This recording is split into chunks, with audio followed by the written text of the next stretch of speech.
ওহে সাগর, তোমাকে তো দেখি সব সময় মাঠেই পড়ে থাকো। কখনো ধান চাষ করো, কখনো খাল পরিষ্কার করো। তোমার কি শরীর খারাপ লাগে না?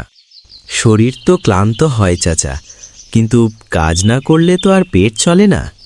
একটা কথা জিজ্ঞেস করি বাবা, রাগ করো না তো? না চাচা, বলুন। তোমার বড় ভাই শফিক তো দেখি বাড়িতেই বসে থাকে। তুমি একা এত কষ্ট করো কেন? সব দায়িত্ব কি তোমার একার? ও তো আমার বড় ভাই চাচা। ছোটবেলা থেকে ওই আমাকে আগলে রেখেছে। আমার পড়াশোনা, খাওয়া দাওয়া সব ওর হাত ধরেই হয়েছে। সে তো ঠিক, কিন্তু বাবা এখন সময় পাল্টেছে, মানুষও বদলে যায়। আমার ভাই কখনো বদলাবে না চাচা, ওর উপর আমার পুরো বিশ্বাস আছে। বিশ্বাস করা ভালো, কিন্তু অন্ধবিশ্বাস বিপদ ডেকে আনে। নিজের ভবিষ্যতের কথাও একটু ভাবো। আমার ভবিষ্যৎ মানেই তো বড় ভাই।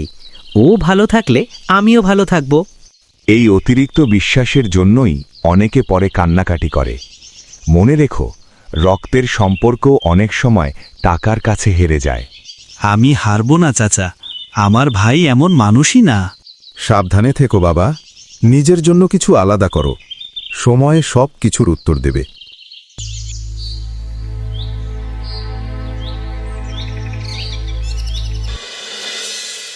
শোনো, আর কতদিন এই আপদকে বসিয়ে খাওয়াবে? আমাদের অন্ন ধ্বংস করছে, অথচ আমাদের লাভ কি? জমির ভাগাভাগি তো এখনো হয়নি। সব জমি এখনো বাবার নামে। ও বাড়িতে থাকলে তো ভাগের সময় অর্ধেক দাবি করবে। আমিও তো ওকে তাড়ানোর রাস্তা খুঁজছি, কিন্তু কোনো উছিলা পাচ্ছি না। সুযোগ তৈরি করে নিতে হয়। ও বাড়িতে থাকলে গ্রামের মানুষ বলবে, দুই ভাইকে সমান ভাগ দাও। আর ও না থাকলে? ও না থাকলে সব জমি তোমার একার হবে। কে আটকাবে তোমাকে? কিন্তু গ্রামের মানুষ তো ওকে খুব ভালোবাসে। ও সারাদিন মাঠে কাজ করে, সবাই ওর নাম করে। কাজ করলেই কি সব হয়? আইনের কাছে কাগজের দাম আছে, ঘামের দাম নেই। ওকে আগে অলস প্রমাণ করো, তারপর আমি খরচের কথা তুলে ওকে ঘর থেকে বের করার ব্যবস্থা করব। ঠিক বলেছ, জমি ভাগ হবার আগেই ওকে বাড়ি থেকে তাড়াতে হবে।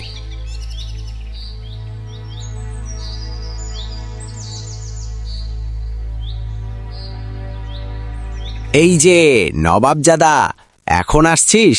সারাদিন কোথায় ছিলি? হ্যাঁ, বসে বসে খাস, কোনো কাজ করিস না। সব কাজ তো আমিই করি। কি বলছো বড়দা? আমি বসে বসে খাই? আমি তো সকাল থেকেই মাঠে ছিলাম। মিথ্যে কথা বলিস না।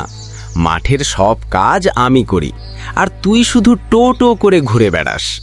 বড়দা, তুমি এসব কি বলছো?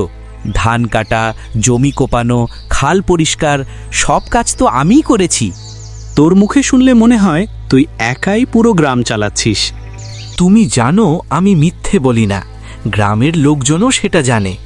গ্রামের লোকজন কিছু জানে না। আমি জানি এই বাড়ির খরচ আমি চালাই, তুই শুধু ভোগ করিস। মাটির পরিশ্রমটা আমি করি বলে এই ফসল বিক্রি করে টাকা আসে আর সংসার চলে। পরিশ্রমের গল্প শোনাতে আসিস না। কাগজে কলমে এই বাড়ির কিছুই তোর নামে নেই। এভাবে বসে বসে খাওয়া আর চলবে না। একটা কথা বলি বড়দা, এই সম্পত্তি এখনো বাবার নামেই আছে। তাই যদি ভাগ হয় তবে অর্ধেক ভাগ আমিও পাবো, এটা ভুলে যেও না।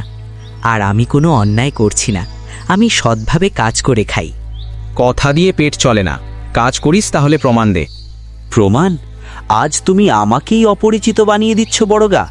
আমি সত্যি বলছি, আর সত্যি শুনতে তোর খারাপ লাগছে। সত্য যদি এটাই হয় তাহলে আমি আর কিছু বলবো না। কালকেই আমি করিম চাচাকে ডাকবো, তিনি আমাদের সম্পত্তি সমান ভাগে ভাগ করে দেবেন।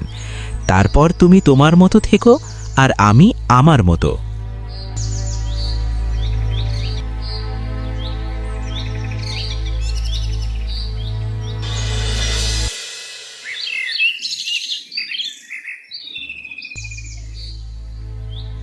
করিম চাচা বাড়িতে আছেন?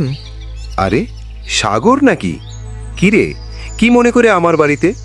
সাগর সব ঘটনা খুলে বলে। সব শুনে করিম চাচা কিছুক্ষণ চিন্তা করেন। এখন আমি কি করব বলুন চাচা? ঠিক আছে সাগর, তুই কোনো চিন্তা করিস না। কাল আমি নিজেই তোদের বাড়িতে যাব, সব কিছু সমান ভাগে ভাগ করে মিটমাট করে দিয়ে আসব। ঠিক আছে চাচা, তাহলে আমি এখন চলি। এই তো দেখছি গিন্নি হিতে বিপরীত হয়ে গেল। এখন কি হবে? গ্রামের সবাই তো জানে তোমার ভাই খুব পরিশ্রমী আর সৎ মানুষ, সংসারের সব কাজ সেই করে, আর আমরা তার টাকায় বসে বসে খাই। এই কথা লোকের মুখে মুখে।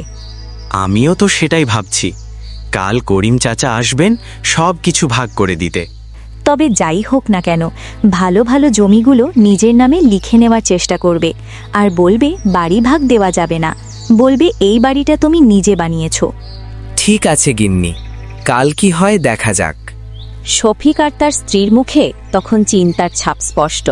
তারা বুঝে গিয়েছিল এতদিন যে মিথ্যের ওপর দাঁড়িয়ে তাদের সংসার চলছিল, আজ তার সবার সামনে প্রকাশ পেতে চলেছে। গ্রামের সবাই জানত ছোট ভাই সাগর ছিল পরিশ্রমী ও সৎ, মাঠে খেটে সে সংসারের চাকা ঘুরিয়েছে, আর শফিকের ঘরে এসেছে সচ্ছলতা। করিম চাচা আসবেন শুনে শফিকের বুকের ভেতর ভয় আর লোভ একসঙ্গে দানা বাঁধে। তার স্ত্রী তাকে বোঝাতে থাকে যে করেই হোক ভালো জমিগুলো নিজের দখলে রাখতে হবে।